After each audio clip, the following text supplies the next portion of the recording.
and welcome to the Midday Show. I'm Jeff Everett. He is Mark Messina. Welcome to the future. Today is 2025, in case you didn't check your news feed today. Facebook is starting the metaverse. I shouldn't say starting, but they're going to focus on the metaverse. Crypto's at an all-time high, if you haven't gotten your crypto wallet yet, and a wizard was fired. And I can't tell you what says more that the old times are gone than firing a wizard. So the future is here. It's 2025. Mark, the most important question of 2025 is going to be, how are you feeling today? Well, I don't know. When you get to my age, you don't want the years to go by that quick. You want things to slow down. But my Oreo shirt, as I dusted it off today because, I still you still love even the ugliest child. You still love them. Sure. Like your parents still loved you. Yes. And so I still love them. But in 2025, maybe they don't suck anymore because the Oreos right now, they suck. So their present's no good. So maybe the future's better. It's true. I don't know. 2025. I can't wait for the wizard story. All the other stuff. Are we going forward with the wizard? Are we going backwards? I think you're definitely moving forward, right? Wizards are of a time. Well, maybe not though. I guess with Hogwarts and everything else, I guess they're kind of back into the mainstream. Well, obviously, the profession is certainly aged out. Let's put it that way. Well, but not as much as you would think. No, because one was actually fired or let go. All right, we'll go through Facebook. We'll go through crypto so that we can get to the wizard story because I know that's what you're saying. We can't do it first? We can't. You want to do it first? Let's do it first. All right, we can do the wizard story I'm excited. First. What do you remember about it? Because we've been waiting a long I think time it was New Zealand, wasn't it? It's in New Zealand. This is what I remember. Okay. There is a country in modern day, not even 2025, in 2021, there is a modern country that is not third world. Correct. That on their payroll had a wizard whose job was to be a wizard. Yes. And he has been let go because apparently he sucks at being a wizard. So his role, like his contract, his role was to provide acts of wizardry and other wizard-like services. He worked under the tourism board. This guy got hired. Yes. Like there were people that were sitting around and say, well, what do we need to make New Zealand run better? We need a wizard. Yeah. Okay, who's on the wizard search committee? Oh, I'll do it. I mean, how do you interview this guy? So he was on the payroll for 23 years. 23 years. They're paying a wizard. So since he arrived in New Zealand in 1976, however, it wasn't until 1990 when he was contacted by New Zealand's then Prime Minister Mike Moore that his role became official. So they tracked him down. They tracked him down. The Prime Minister himself reached out to make sure that he was available for the job. He made $16,000 a year. In total, he collected over $350,000 from New Zealand. So from that aspect, you're saying, well, it's not a very prosperous career. But what do you have to do? Maybe I thought about this. Maybe they didn't fire. Do you want to be the guy that fires a wizard? I mean, if they're a real wizard, I do not. I memean, he turned me into a newt. Yes. Like that would be a bad way to go. Like I'm not telling the guy he's fired. The way you said a newt, that was perfect. You've never seen that? No. What is that? Oh, it's from Monty Python. I have seen Monty Python and the Holy Grail. Turned me into I don't remember that. I got better. So $350,000 out later. There is a dark side to this story. Nice pun. Yes. I like it. You like what I did there? I like it. One part of the story is the tourism board saying we're moving into their exact quote was a modern approach. They're into the future. Yes, they're moving into the future in New Zealand. The backside of this is the wizard, who is now 88 years old. The wizard made some comments that in 2021 would not be seen as very respectful to women. I'm sure when the wizard was born in 1932, people got away with that. No more, no longer. Even if you are a wizard, you're being held up to standards of 2021. So depending on who you want to listen to, the tourism board or the citizens in the community who complained, it depends on why the wizard was fired. Okay, my first thought was, at 88 years old, does he even know what he's saying? But who was the bearded guy that ran Hogwarts? What was his name? Dumbledore? Yeah, how old was he? Wasn't he like Well, that's several hundred years he was, old. He was an actual wizard. So maybe so was this guy. He was hired as a wizard. If you get So paid maybe- to do, well, this brings up another fascinating question. Just because you get paid to do something, does that mean you actually are that thing? Does financial incentive or reception declare that you are in fact a wizard? I mean, to a degree, if I would argue it makes you a trickster. I don't know if it makes you a wizard. I mean, don't get me wrong. There are people that get paid to coach who don't really coach, but they're still entitled. They're the coach. Yeah. In title. So you're saying in title, he is a wizard, regardless of He's a wizard. the magical properties that he actually has. Now, so what you're saying is if some prime minister walks in Yeah. and says, Jeff, I need you to be my wizard, does that now make you a wizard? Am I a wizard? To the IRS, it does. In New Zealand, apparently it does. How are you supposed to be taken seriously as a country?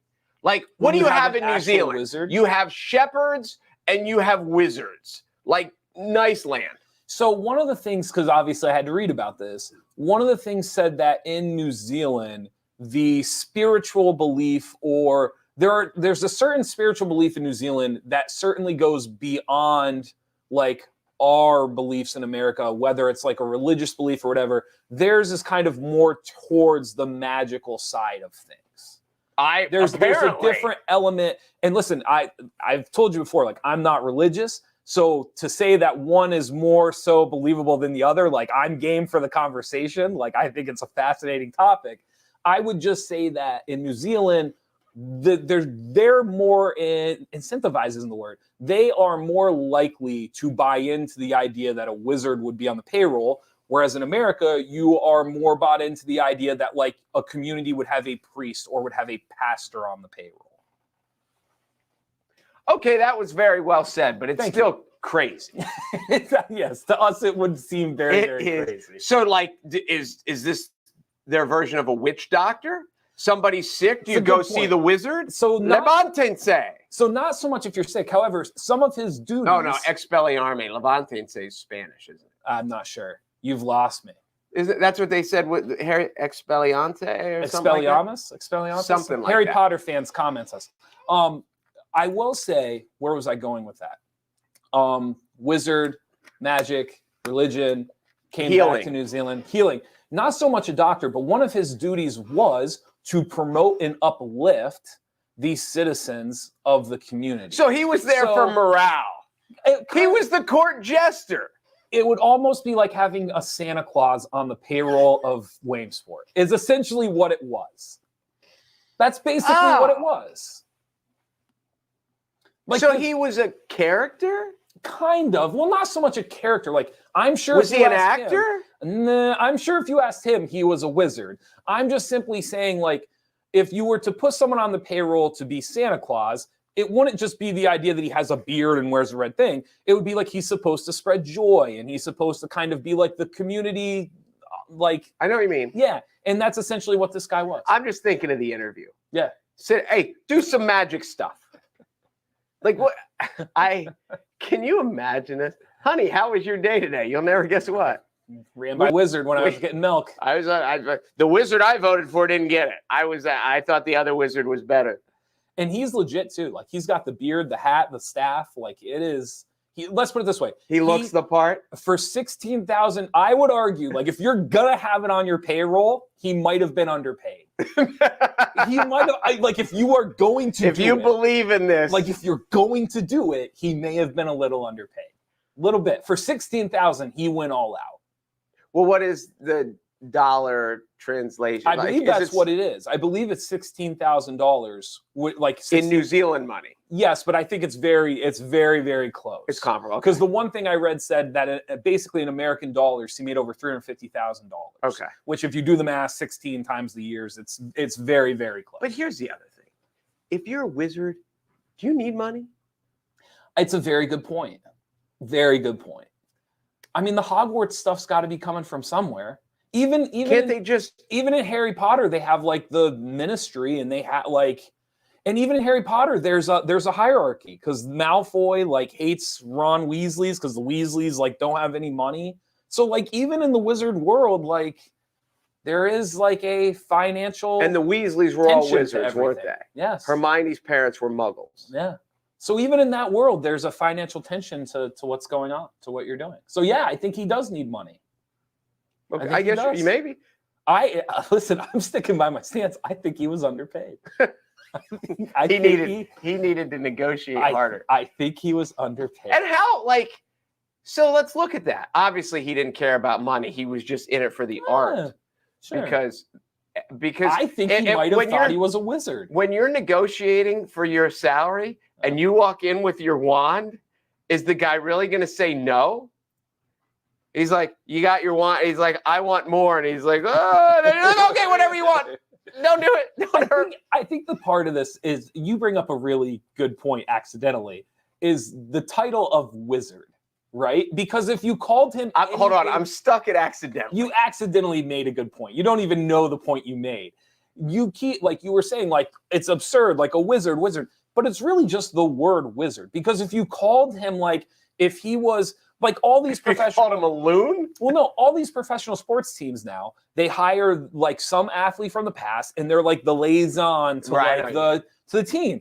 So it's like, if his title would have been like liaison to New Zealand, and when you showed up, there was the wizard, and that's where you're going with that. Okay. We've been hanging out too much. I like it though. I knew exactly this is one of my favorite stories we've ever done. It is. So if you get a chance, go ahead and look it up. It's a pretty good one. Let's go to Facebook. We've talked a little bit about Facebook and their mishaps and what's been going on in the news lately.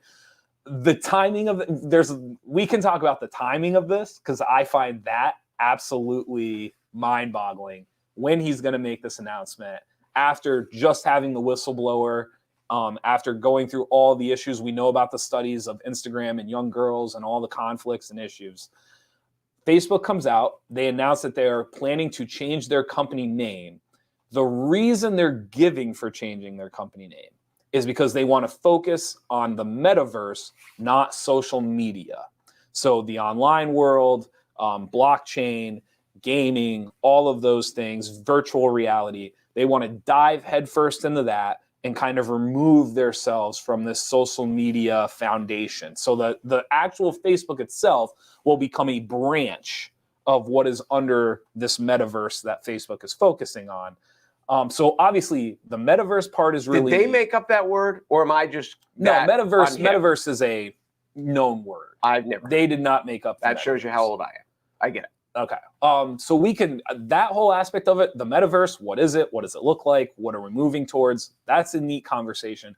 But even before all of that, I don't know how much of this, I'm sure this is something that he has wanted to do, Zuckerberg. And I'm sure this is something that is beneficial to Facebook moving forward. The timing of this is very coincidental. Well, I think we talked about this a little bit ago. Like, the Mark Cubans of the world. You told me something. Oh, Mark Cubans, as a 12-year-old, would go out and buy goods like garbage bags. Yes. And then go around and resell them around the neighborhood. Right. So the way Mark Cuban's mind goes, some people, you like basketball, some people like movies, some people like music, some people, wherever they're hot. Mark Cuban's mind was always about, how do I make money? Sure. And that was fun for him. So even though he's super rich and he's still, that's where his brain goes. Right. So when you take a company like Facebook and Zuckerberg, and people are like, why does he need any more? Doesn't he have enough money? Because he needs challenges. And this is the next challenge. He could sit there and watch this go. This is, yes, he doesn't want to go on a rocket. He wants to do this. Yeah. And if it works, great. I mean, how much can it crash and burn? Facebook can't go away. Sure. The world is too addicted to it. And so I can't believe this is a money grab, or that he's looking at, I have this many billions, I could have this many. It's just a challenge for him, because Facebook, he's out of challenges with Facebook. That's my guess. No, I think you're exactly right in the ideal world. Like, if you remove what just happened to them, everything you said is dead on. I think there's an aspect to this where maybe they wanted to do this 3 years from now, a year from now, 5 years. I don't know what the timeline was or what the actual plan was. But for them to come out, and they even say in the statement, like, they are trying to move away from being known as a social media company.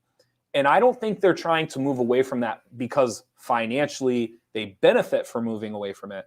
They're trying to move away from that because it removes all of the negative context and everything else that they're dealing with.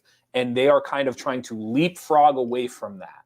And they're going to say, well, listen, that's not really what we're focused on. We're trying to get into metaverse. We're trying to get into virtual reality. We're trying to get into online gaming, into blockchain.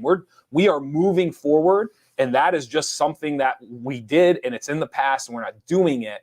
I think the timing is very, very convenient. It is. It's either extremely coincidental or yes. But do you believe? Okay, so the whistleblower comes out. She says all this stuff. I don't want to say that Facebook is above the law, but what? Say Facebook, I don't know, say they did something really bad, and they're like, oh, and the government steps in and says, Facebook needs to go away. Right. Do you know the uproar that would be?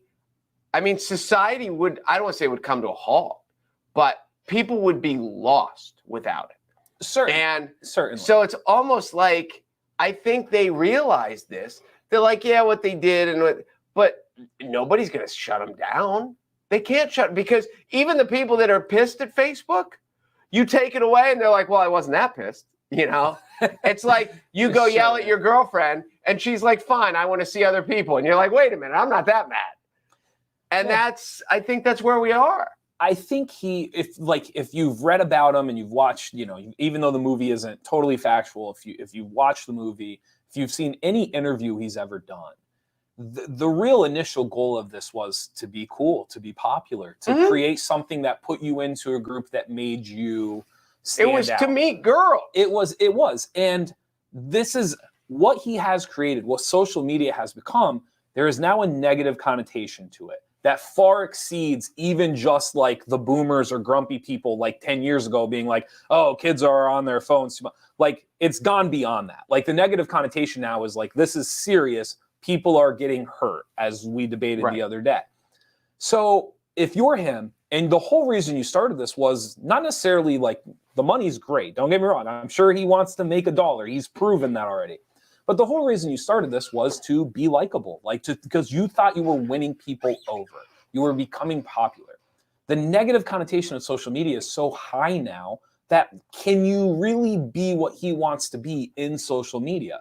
I would argue no. You almost need to remove yourself from that context of the world and become something else. Well, let me say this. Who has a negative context of social media? I think what has happened in the media and what's happened in our country, I think that if you are over the age of 30, social media right now, you're kind of looking at it and being like, the negatives are starting to kind of outweigh the positives. I truly believe that. I'm not saying people aren't addicted. I'm not saying people don't want it. I'm just saying, like, even someone like myself who loves social media, and I don't really fully grasp why this is as big of a deal as it is, I'm very willing to say if I made a pros and cons list of like my daily use of the app, the cons are almost starting to outweigh the positives. I'm very willing to admit that. Yeah, I would have to really give a thought about it, because you have to understand the younger generations has always been around with social media. Sure. So as they get older and older, they don't know any different. So as the old people who remember before, remember after that. But I mean, there is a negative connotation to it, yes, because there's negative parts to it. There's incredibly positive connotations about social media. Whether it comes to the point, I think the Atlanta Braves named their starting pitcher the other day on Twitter because they didn't know, like, up until game time, because it was where they used their starter in an emergency role the night before. They didn't know who was going to pitch, and 3 hours before the game, they announced it on Twitter. I find when people have babies, when people get job promotions, I get so much good news off my Facebook feed. So yes, there's a negative. It's like youth sports. Youth sports has a negative connotation to it because the parents are insane. But everybody's kids play youth sports, and it's never going to go away. But if you're in charge of AYSL, or you're in charge of Little League, or you're right, they're looking for ways to break away from that negative connotation. The difference is that if you're little league, it's hard because like we're youth baseball, and where do you go with that? Correct. If you're Mark Zuckerberg and you're Facebook, you're looking at this and you're kind of like, well, wait a second, like there's a lot of other things we're working on. We can rebrand and we can just kind of be like, listen, we're sorry, and like this is still a thing, but we're busy over here. Like we're working on this thing over here, and it's new and it's going to be great and it's going to be awesome. I can't imagine that didn't play a part in it. I get what you're saying. I just think it has to be of like, I need to do something new. I need to challenge myself again, because I don't think they care that much. I think they know the pros and cons. I think they know there's always going to be backlash, but I don't. I mean, it's why all these actors do new movies and directors make new movies, and George Lucas after the Star Wars made like all the equipment basically to make the new Star Wars, and because us common folk who don't have any money sit back and think, well, if I had money, I wouldn't go to my job. I would sit home. I would play golf every day. I would do whatever. Sure. But these people that do have a lot of money keep trying to find challenges for themselves, because sitting home on your couch is boring if you do it for like a day in a row. Right. Like that's the worst thing. Well, the worst thing about being sick is feeling like garbage. But the thing that gets most of us out of bed on day 2 or 3 or whatever after we've been sick is because we're bored to tears of laying in bed and watching crap on whatever we're watching. Right. And we just got to do something again. The only other side of this, because I like, you're playing a really good devil's advocate for me. The only other side of this is Facebook. The majority of people agree that Facebook is a monopoly. Hasn't been actually, right. They haven't actually been handed down, or no one legally has actually came out and said that. Well, there's Facebook and MySpace. Yeah. So it's like McDonald's and Burger King. Yeah. So if you're Facebook and let's say like this impending doom of like being told you're a monopoly, you got to split up, break up, isn't there a strategic advantage to saying like, well, actually, we're not part of the social media space. We're actually part of this space, and this space is ginormous. Like the amount of money and what's in this space is so big. How could we possibly be a monopoly?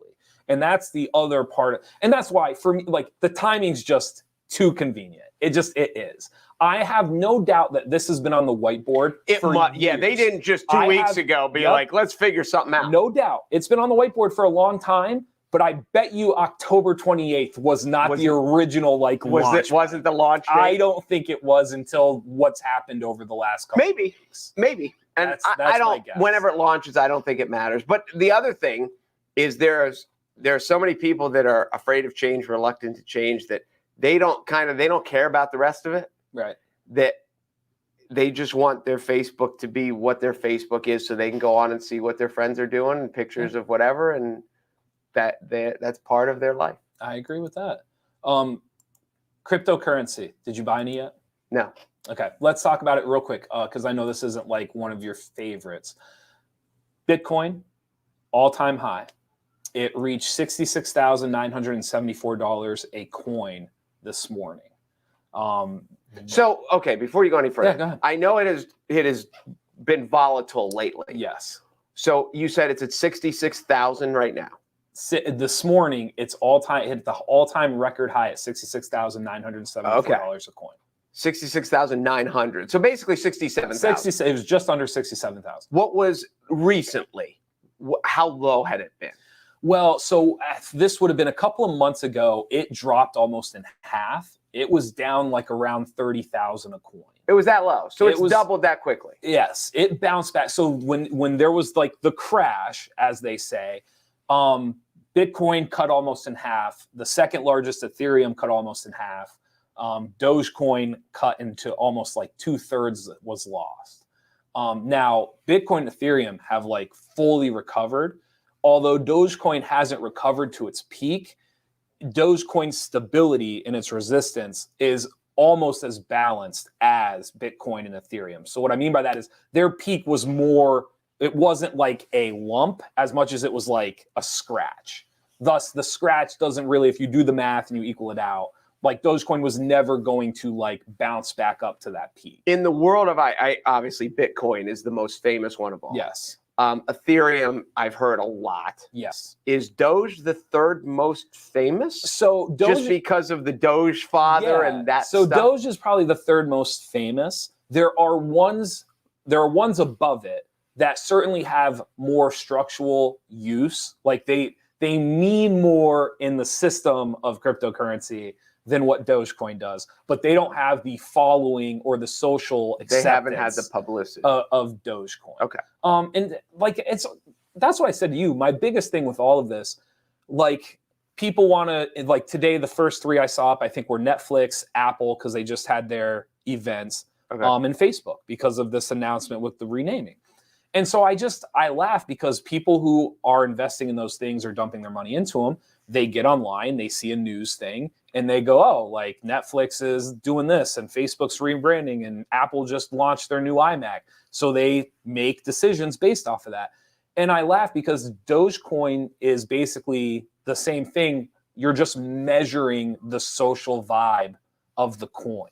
So even though like Dogecoin itself isn't making money, like there's no product, there's no actual service, your measurement of it is really not that different. Because I think there are people who think like you're just throwing it at the wind. So isn't the fear, and I know we've discussed this before, that the fear is the government comes in and says it's illegal? It's going to be really tough. It's going to be really, really hard. So one of the things that I said to you before the show, Tuesday, I think it was Monday or Tuesday, they started the first ETF for Bitcoin. So it's all these cryptocurrencies packed in this ETF. And what I said to you this morning was, I bet you there are people sitting at home right now on their couch that know nothing about cryptocurrency, and their 401k, their retirement funds, one of their portfolios. they're slowly, like they have X amount getting put into this Bitcoin ETF, because what banks are afraid of is like, if we are wrong, like the banks that are staying firm and they're like, this isn't regulated, this isn't real, this is all a scheme. Even those banks are looking at the total market cap and they're going, well, we're insane if we don't put They have something. to hedge it. Yeah, they're like, if we don't put something into this. So the insane part is now with this ETF, the majority of Americans are going to have cryptocurrency on their portfolio and they may not they don't even know it. Yeah, I'm with you. Yeah, that's how much is in the market cap. So there you go. New highs, always happening. Anything else you want to touch on? Well, okay. So while we're here, then, like Ethereum, this is a Bitcoin got to almost 67,000. Yeah, it will sooner or later. We would suspect. Like, what's Ethereum trade at? So Ethereum is right at 4,000 right now. It's been floating around 3,800 for the last couple of days. It dropped below 2,000 about a couple months ago when the crash happened. Bubble. Then here's the neat thing about Ethereum. Because I think most people the easiest way to explain this, and I'm not a professional at all, don't take my advice. Are you a wizard? I am not a wizard. Oh, okay. I am not a wizard. Either of those would be helpful right now, but we'll go with whatever we got. 16,000 a year. I'll start walking around with a staff. I don't have any problem with it. The easiest way to describe Ethereum, there just is more of a purpose behind it. So with Bitcoin, you're really just buying the coin and you're staking on the fact that everyone else is using it as a reserve, right? So the idea with Bitcoin is like, you're going to put some money in, I'm going to put some money in, and it's going to ebb and flow, and it's like the dollar and it goes up and down, right? Ethereum is the actual property, though, that it's being traded on, meaning there's a structure, there's a system behind it, there's a blockchain, right? People are building things on Ethereum's blockchain so they can make transactions. Okay. So the biggest difference between Bitcoin and Ethereum is Ethereum has like life. Like there's a real service and a real product behind it that most people think over time. I shouldn't say most people. If you listen to like people who are really invested in it, they will tell you that long term, like decades, Ethereum has a much longer shelf life than Bitcoin because of the actual service and product and structure behind it. So for those of us who might not have decades left, then we're looking at other places. If you're we're putting it on the Cowboys to win the Super Bowl. You're putting it on the Cowboys to win the Super Bowl. You're putting it on, there's a new coin called Shiba Inu. Have you heard about this? Shiba Inu? Yeah, so the Dogecoin was based off of the dog, the Shiba Inu. Do you know what Shiba Inu is? I know that Dogecoin is based off a dog. Yeah, so that's the dog it's based off of. So somebody basically mimicked it and started from the bottom with this Shiba Inu. and people are buying into it. It's been one of the highest growing cryptocurrencies like the last couple of weeks. And it's basically a play off of Dogecoin. So it's basically like if you missed the Dogecoin rush, buy Shiba Inu and catch the second wave of it is basically like they don't sell it that way, but that's basically the thought process behind it. Do you have Shiba Inu too? I have a lot of Shiba Inu. I have right now in my portfolio, without talking like numbers, I probably own, like going through, I probably have about 3 dozen different cryptocurrencies in my portfolio. 3 dozen? Mm-hmm. How many are there? Oh, there's tens and hundreds of thousands. There's a lot. Now, a lot of them are like meaningless, like they're named after stuff and they don't have, the big one that I already told you is gaming. Like your video games and how people swap stuff, that is going to change everything. So if you can invest in like blockchain gaming, you will 5, 10, 15 years from now, you can make a little bit of money a lot. You just have to sit on it. And that's out now? Yeah. So for example, like what's one it of called? them, what's that? Well, they're all different kinds. Oh, right? I understand. But the term for it is blockchain gaming. Okay. But essentially think of your video game system being put into the blockchain. So instead of having this cube at home and right, but the idea of it then is one of the big ones coming up. We talked about the boxing match between Logan Paul and was it Mayweather? Yes, I think it was Mayweather. So his brother is doing a blockchain game called CryptoZoo. Logan's brother. Yes. Yeah. So here's the whole thought process. Oh, you told me that. Yeah. One. So and it didn't work. Well, no. So in 10 seconds, here's the thought process. Basically, you have an egg. It's like a gigapet online. So you have an egg. The egg hatches. You get a certain animal. You don't know what animal you're going to get. And then you can breed the animal with other people's animals across a thing. And then it sells and it sells and it sells, almost like trading cards or like art, but they're just these digital animals. Okay.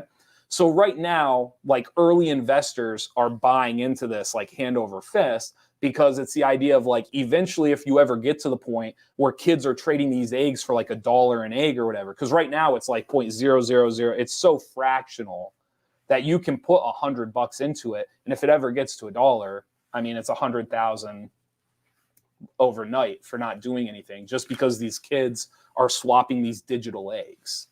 And all it is they just took the concept of like a gigapet. Remember gigapets like that? No, you don't remember those?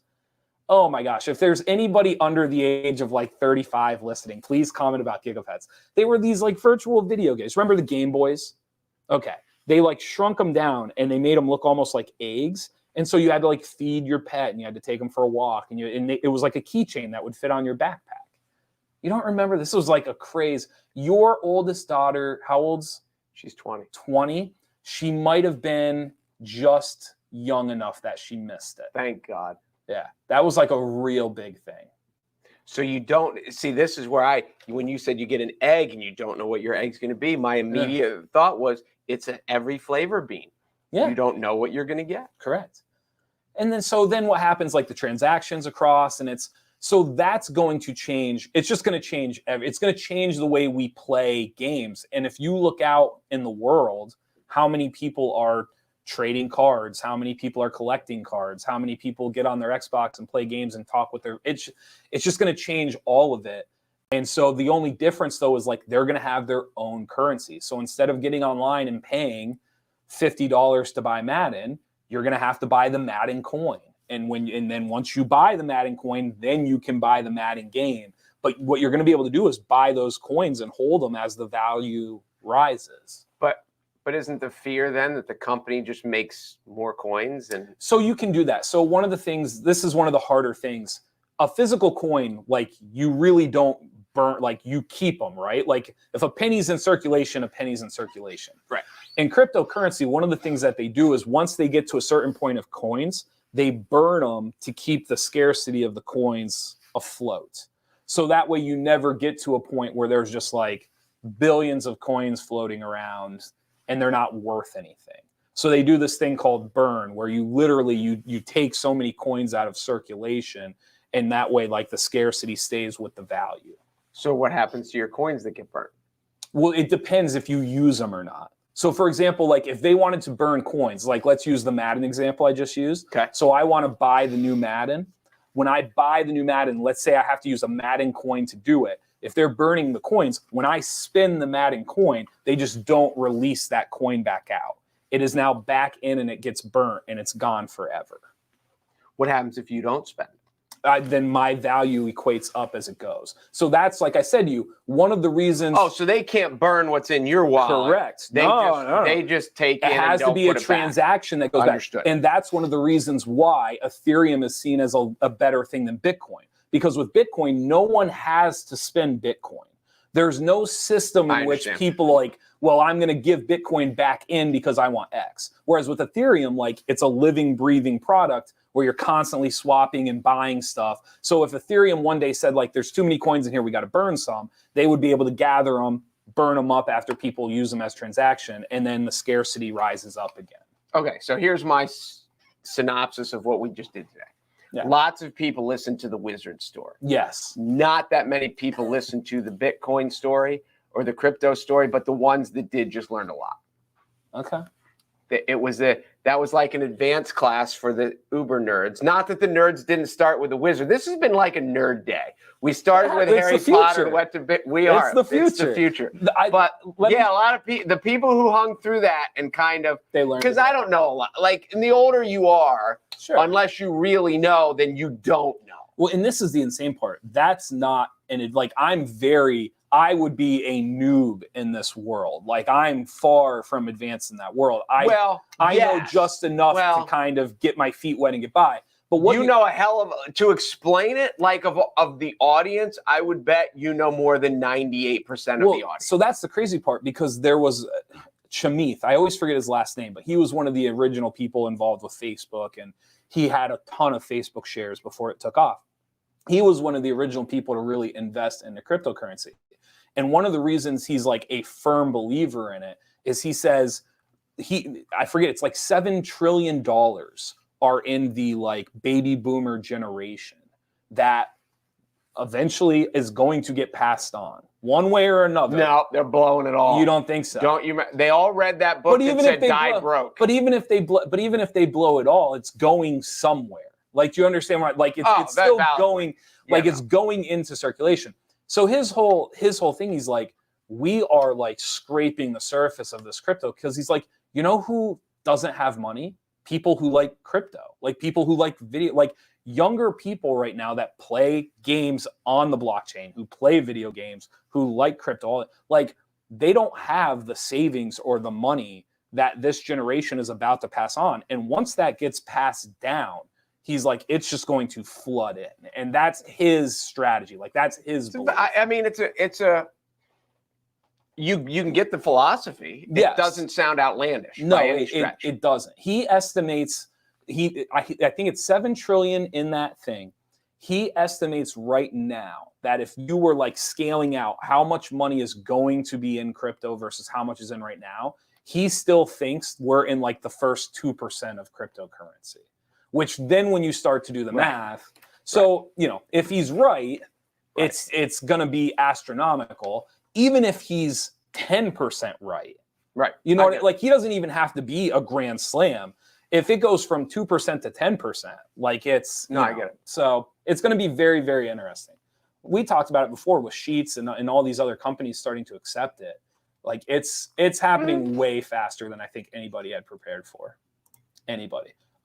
Anything real quick? Braves lost a heartbreaker. Listen, you know what doesn't happen in playoff baseball? What? 4-run 8th innings and 7-run 9th innings. And they happened within like 3 hours of each other. Yeah. If you didn't see, the Braves were winning 5-2 till the 8th, and then like cheap hit, real hit, 3-run homer, and it's tied, and just like in like 6 batters it was gone. Right. And then the Houston was 2-1, like an old-fashioned playoff game. It's 2-1 to the top of the 8th. They tied it at 2-2 to the top of the 8th. So somebody's going to win 3-2 or 4-2, right? Because that's how baseball. No, they won 9-2 because they scored a touchdown in the top of the 9th. Yeah. And you don't score touchdowns in the top of the 9th in the playoffs. It was bizarre. Yeah. No, it really is. It was a bizarre. And the NBA tipped last night, didn't they? The NBA tipped off. Real quick before we go to the NBA, though, Mookie Betts. Give me just like, how good is he? And he's 4'8".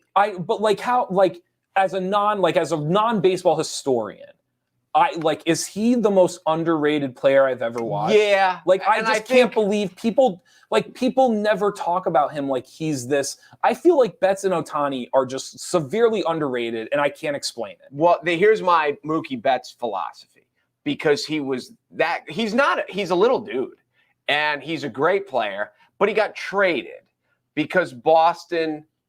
You want to break some news real quick? Yeah, go ahead. A medical examiner has been called to the park at the center of the Brian Laundrie search. That's been confirmed by CBS. The Swampy Park place? A medical examiner was called to the site of the Brian Laundrie manhunt in Florida. Their office confirmed. So they found a body, basically. And it sounds like they found a body. Huh. That is interesting. But anyway, back to Mookie Betts. So we should know. Well, I mean, obviously by today we'll know something, right? Because if he was still in Boston, he would have become a Boston legend, folk hero. But because he got sent across the country, and for baseball season, most of the West Coast happens after the East Coast is asleep. And baseball is still like New York and Boston and the East Coast, that old baseball world. So he's kind of flying under the radar, even though he won the World Series again last year. Right. He's the best player on the Dodgers, and he was having trouble with something. He's right fielder. He was having trouble with something physically during the season. So they're like, well, to give you a break, we'll put you at second base. Yeah. And outfielders can't play second base, right. But he could because he's like, oh, okay, I'll go play second base. And then they figured out and they made a trade. They brought in the batting champ, and they're like, okay, now we found another second baseman. You go back to the outfield. And he didn't hit the home run. He hit the game, the go-ahead double, where he hit a missile to right center. So he's a neat story. I just feel like he's somehow underrated. We went on too early today. Netflix employees are going to stage a walkout in wake of the CEO's response to the controversial Dave Chappelle special. What was the CEO's response? Not shut up, but he basically said, like, we're not taking it down and we're not going to, this is a non-issue, essentially. Huh. I'm surprised that in the art world, for art's sake, because that's back in the old days of what was, is Playboy pornographic, and then you went into all that, and people always said, well, just change the dial. Don't look. If you don't, this is art. Just because you don't like it doesn't mean. Yeah. So you need to watch. That's a full episode for us. If I will watch. Special. Well, there's still baseball tonight. It's hard. I'm getting there. I know. Give me a. It's only an hour long. If that helps you, it's a stand-up special. It's not a movie. So okay, I will get to it. But because now it's getting. I don't want to say the dust has settled. Clearly, the dust has not settled on it. But we are getting to the point now where most people have been able to watch. I told you I had to watch it. I've watched it 2.5 times now, just trying to digest it and just kind of balance out, trying to remove the emotions of it and just trying to figure it out. How old is Chappelle? 60. I was going to guess he's late 50s. He's pushing it. So you need to watch that because there's 5 or 6 topics just in that one special that we could dive into. Think we could get him on? Yeah, I'll call him up tonight. I mean, he's just hanging out in Ohio. Can you text him? He's just hanging out in Ohio. So. I mean, what is there to do in Ohio? We could probably drive there and do the show at his place. We could do it. I bet he would let us. If you really want. Would that be cool? We could do it from right out in front of his house. He's so woke. He probably would do something like that. If we showed up at the right time, he probably would. Did you ever hear this story? When John Lennon, after the Beatles broke up, there's 5 years that Lennon didn't do anything musically. Okay. Obviously, he was somewhat wealthy and didn't need to. Okay. And then there were rumors kicking around that Lennon was getting back into the business. Okay. And so all these record labels. We're way off, by the way. 48. Continue. He's only 48 years old. Way off. Oh, he was way young when he broke. Born in 1973. So as the record labels are getting rumor that Lennon's looking to come back and he's going to sign with someone, whoever landed him, I don't remember who it was, sent, because the rumor, he was with Yoko, obviously, at the time, and Yoko was going to manage and oversee, and he was the artist and she was the. So whoever signed him sent the letter to Yoko and said, we understand that your client might be, and we would like to sit down and have a meeting. Mhm. And that's how they got him, because, well, and I'm sure there's other details to it, but so anyway. Well, you need to watch that, because the Netflix side of it, just the conversation about Netflix and how they're handling it, that's one whole side of it. Then there's the actual message that Chappelle is trying to talk about. Then there's just art for art, right? Like just how, is what he's saying art or is it not art? Then there's the whole conversation of like, at this point where we are with cancel culture and everything else, to me, I've said to you already, regardless of how you feel about the message, the actual who did it, what they did, art for art, I think is unbelievably valuable. And that's like another topic to like dive into. All right, maybe I'll watch it tonight. Who's the late game? I don't know. Braves, Dodgers. I was all NBA last night, and I'll be all NBA again tonight. It's October. No one cares about the NBA. People care about that. No, they don't. The Lakers are old. Did you watch it all last night? Can I give my 2-minute NBA rundown? The Lakers are really, really old. This is how you know they're old. They signed a guy, Avery Bradley, really good defender, not a bad basketball player. They signed him less than 24 hours before the game last night, and he played almost the entire fourth quarter. And so, what does that say about your roster? Who's tired? Yeah. What does Avery go? What does that say about your roster? And they're old, they're deep, but they're old. The fact that was the dude they had out there, running. Well, and this is one of the other things that comes out with not just this, but with any business. Did you ever hear this story? I heard Jim Harbaugh at Michigan. Every assistant he has is 37 years of age or younger. I think that's close, because he knew he was getting older and he was getting further and further out of touch with his team. And obviously Harbaugh's not done as well in Michigan as he thought he was going to do. Sure. So if you're LeBron and you're realistically, unless you're Tom Brady and there's no end, LeBron knows maybe this is my last run. Maybe this is my last run. So he doesn't want to develop some young kid who's there but not ready, who he doesn't have time to grow the plants. He's got to go to the store and buy what's already there. Yeah. This would be LeBron's so polarizing. This was because I have another LeBron thing for you. There is a irony to him having the oldest team in the league right now. And I say him because don't get it twisted. Team. He picked this team. He handpicked it. The irony is back in the day, in the 90s, you wanted old grizzled vets because young people didn't know how to play. They didn't understand ball movement. They didn't understand defensive rotations, all of those things.